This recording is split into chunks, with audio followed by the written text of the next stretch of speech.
कोल्हापुरी भडंग तर आपण खूप वेळा बनवतो आणि खातो, पण एकदा हा मेथकूट भडंग नक्की करून बघा. खूप छान लागतो, एकदम स्वादिष्ट असा लागतो. त्यासाठी मी इथे चिरमुरे घेतलेले आहेत. ते कुरकुरीत आहेत का ते बघायचं. नसेल तर थोडंसं परतवून घ्यायचं.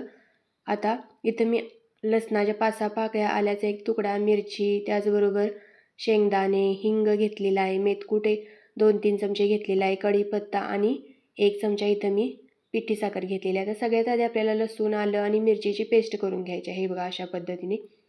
आता कढई गरम करायची. त्याच्यामध्ये जवळपास 1 वाटी, म्हणजे मी 6 चमचे केलेले आहेत, इथं तेल घातलेलं आहे.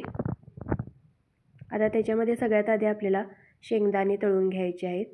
तर शेंगदाण्याचे प्रमाण तुम्ही किंवा बाकीच्या सगळ्या साहित्याचे प्रमाण तुम्ही कमी जास्त करू शकता चवीनुसार. आता हे थोडेसे लालसर होईपर्यंत आपल्याला तळून घ्यायचे आहेत. अजिबात करपवायचे नाहीत. थोडेसे फुटल्यासारखे झाले की ते आपल्याला काढून चिरमुऱ्यामध्ये घालून घ्यायचे आहेत.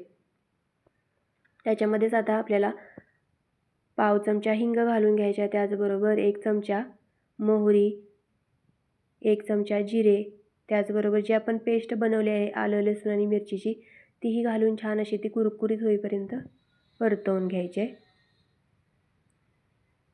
लसूण थोडासा लालसर झाला की त्याच्यामध्येच आपल्याला कढीपत्ता पण घालायचा आहे. तोही छान असा कुरकुरीत होईपर्यंत परतवून घ्यायचा आहे.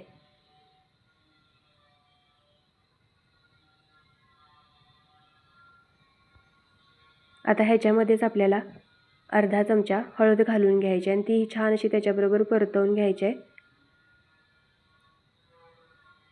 आता हे आपल्याला चिरमुऱ्यामध्ये घालून घ्यायचं आहे.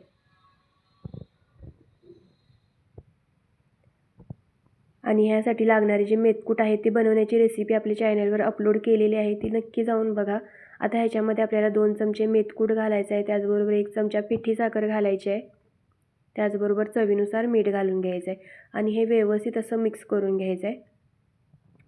चमच्याने करण्यापेक्षा हाताने जर केलं तर व्यवस्थित मिक्स होतं. त्यामुळे मी पहिल्यांदा चमच्याने केलेलं आहे, कारण ते गरम आहे. त्यामुळे त्यानंतर व्यवस्थित असं हाताने मिक्स करून घेतलेलं आहे.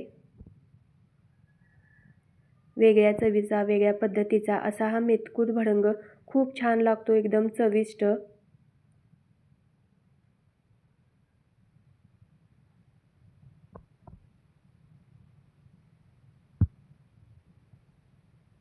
तर मस्त असा आपला मेथकूट भडंग तयार झालेला आहे. कलर बघू शकता किती छान आलेला आहे आणि खायला तर एक नंबर लागतो.